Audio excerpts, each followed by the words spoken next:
See, on this issue here, what Ethiopia is saying does not really add up, because Ethiopia is saying that allowing Somaliland to be independent will encourage other sectionists in Africa to want to separate from the countries in which they are forced to remain in, or they are forced not to be out of such countries. And this does not balance up, because everybody have right to self-determination, is even in their so-called UN whatever pact.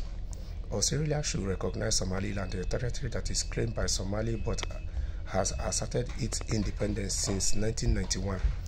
So since 1991, Somaliland has already asserted its independence, but Ethiopia has failed since 1991 to recognize it. No country recognizes Somaliland as independent, but if Australia led in doing so, it could reinforce its commitment to democratic principles, boost its influence in the Indo-Pacific region, and counter Chinese expansion. It could also secure opportunities for Australian businesses in Somaliland, Ethiopia, and beyond. So the so-called Australia that is accepting the Somaliland, nothing goes for nothing.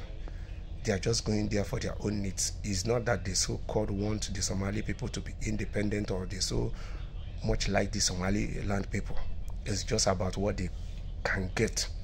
And the more this Somaliland is fully independent and recognized, the more they can then do business with the Somaliland with their full chest. Failing to recognize Somaliland will encourage developments that could only be negative for Australia. If Somaliland remains a diplomatic and strategic vacuum, Houthis, terrorist organizations, China, and other authoritarian regimes will eventually move in. Between 1827 and 1884, Britain signed treaties with various clans and established Somaliland as a British protectorate. On 26 June 1960, Somalia gained independence from Britain, but 4 days later started a process of voluntary union with Somalia to form the Somali Republic. However, the Act of Union was never formally ratified through a legal process and was rejected by Somalilanders in a referendum in 1961. In 1991, Somaliland asserted its sovereignty after an impressive locally funded state-building process. It has operated as a sovereign state for more than 30 years without formal international recognition.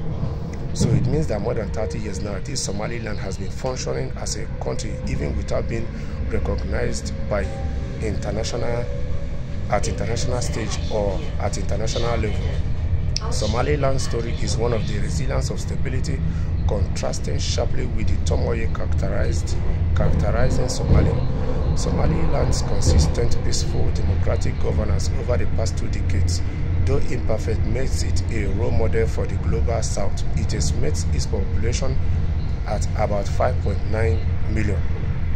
Like Lithuania, Somaliland hosts a de facto Taiwanese embassy called the Taiwanese Representative Office. So, Somaliland is just like one of many countries that are being forced to remain in the countries where they are, of which they are being marginalized, which they are dissatisfied, just like the case of the Biafra people, just like the case of Oduduwa Republic people, just like the case of one particular clown in Togo that has been wanting to leave. There are many people, many communities, many tribes in Africa, especially in Africa, that wish to be on their own. Like the case of Biafra, before the Britain forced them into Nigeria, they have been existing as a country and everything was working for them. Yes, it is since they were forced to join Nigeria, it looks as if the clock of Biafra as a nation starts working backwards. Biafra was a standing light. Biafra stood out in many things when it comes to Africa, when it comes to that area. But as we know, we wait and see what becomes of this Somaliland. It is high time people allow people to have their freedom.